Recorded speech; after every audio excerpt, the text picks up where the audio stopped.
If you take people, and I've told you this, and you expose them voluntarily to things that they are avoiding and are afraid of, that they know they need to overcome in order to meet their goals, their self-defined goals. If you can teach people to stand up in the face of the things they're afraid of, they get stronger. And you don't know what the upper limits to that are, because you might ask yourself, like, if for 10 years, if you didn't avoid doing what you knew you needed to do, by your own definitions, right, within the value structure that you've created, to the degree that you've done that, what would you be like?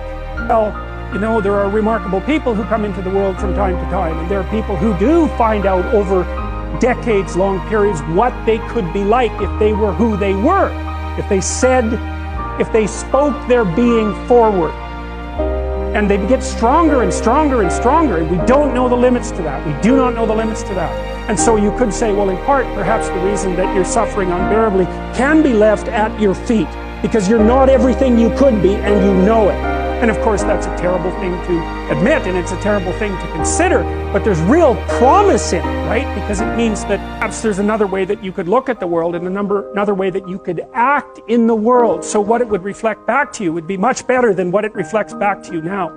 Because, my experience is with people that we're probably running at about 51% of our capacity. You can think about this yourselves, how many hours a day you waste, or how many hours a week you waste, and the classic answer is something like 4 to 6 hours a day.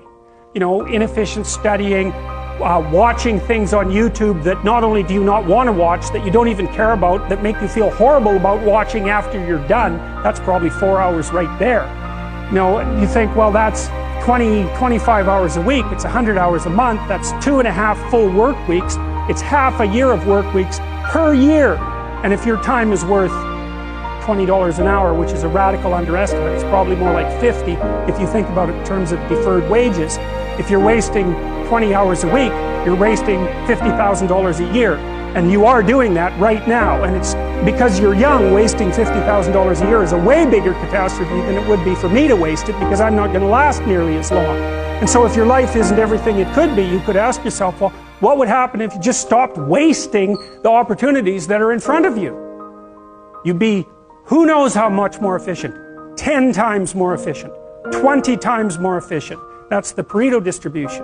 You have no idea how efficient people get. It's off the charts. And so, you think, well, there's 7 billion people in the world. We're going to peak at about 9 billion, by the way, and then it'll decline rapidly, but 7 billion people in the world, and who are you? You're just one little dust mote among that 7 billion, and so it really doesn't matter what you do or don't do, but that's simply not the case. It's the wrong model, because you're at the center of a network. You're a node in a network.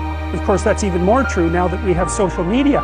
You'll know 1,000 people, at least over the course of your life, and they'll know 1,000 people each, and that puts you one person away from 1 million, and 2 persons away from 1 billion. So that's how you're connected, and the things you do, they're like dropping a stone in a pond. The ripples move outward, and they affect things in ways that you can't fully comprehend, and it means that the things that you do and that you don't do are far more important than you think.